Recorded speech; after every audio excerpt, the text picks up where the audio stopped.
I don't believe in defeat. There is no difficulty you cannot overcome.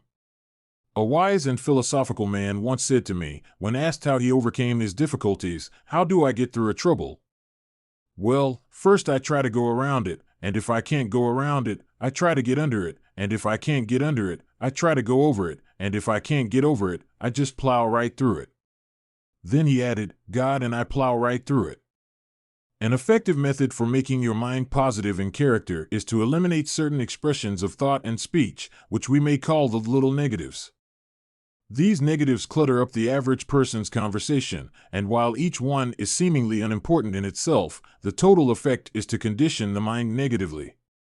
When this thought of little negatives first occurred to me, I began to analyze my own conversational habits and was shocked by what I found. I was making such statements as, "I'm afraid I'll be late," or "I wonder if I'll have a flat tire," or "I don't think I can do that." These are little negatives to be sure, and a big thought is of course more powerful than a little one.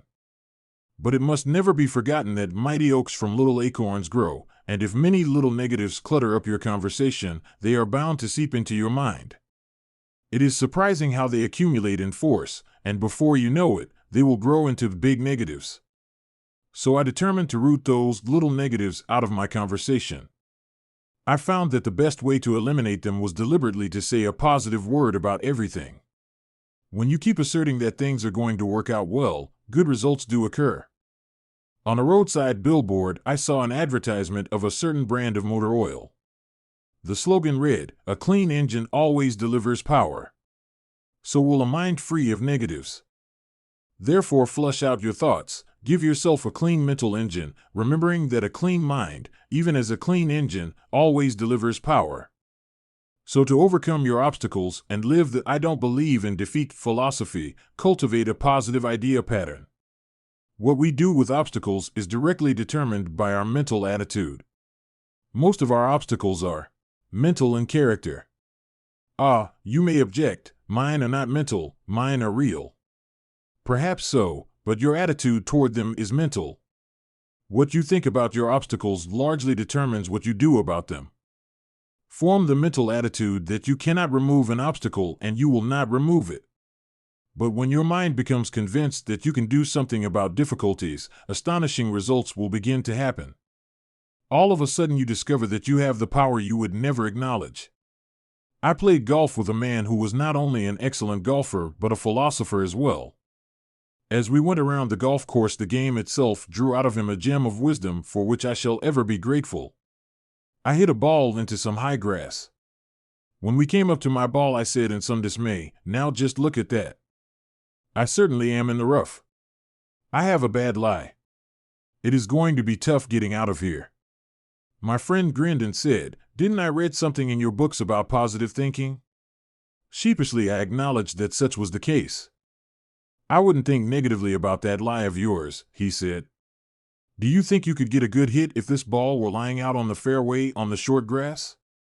I said I thought so. "Well," he continued, "why do you think you could do better out there than here?"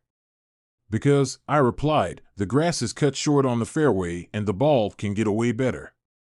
Then he did a curious thing. "Let's get down on our hands and knees," he suggested, "and see just how this ball does lie."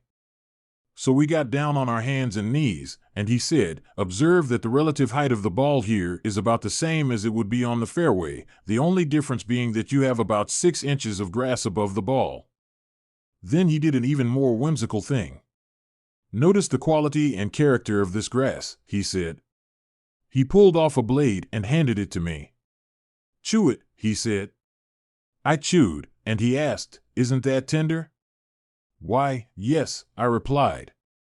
"Well," he continued, "an easy swing of your number 5 iron will cut through that grass almost like a knife." And then he gave me this sentence, which I am going to remember as long as I live, and I hope you will also. "The rough is only mental." In other words, he continued, it is rough because you think it is. In your mind you have decided that here is an obstacle which will cause you difficulty.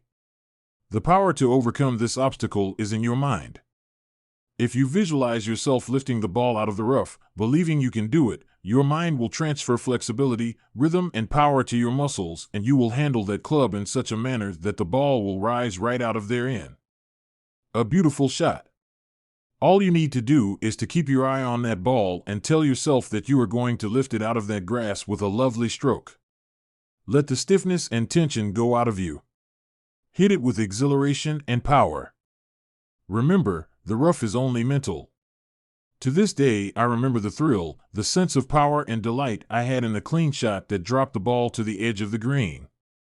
That is a great fact to remember in connection with difficult problems. The rough is only mental.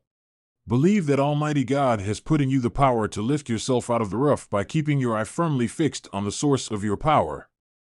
Affirm to yourself that through this power you can do anything you have to do. Believe that this power is taking the tension out of you, that this power is flowing through you.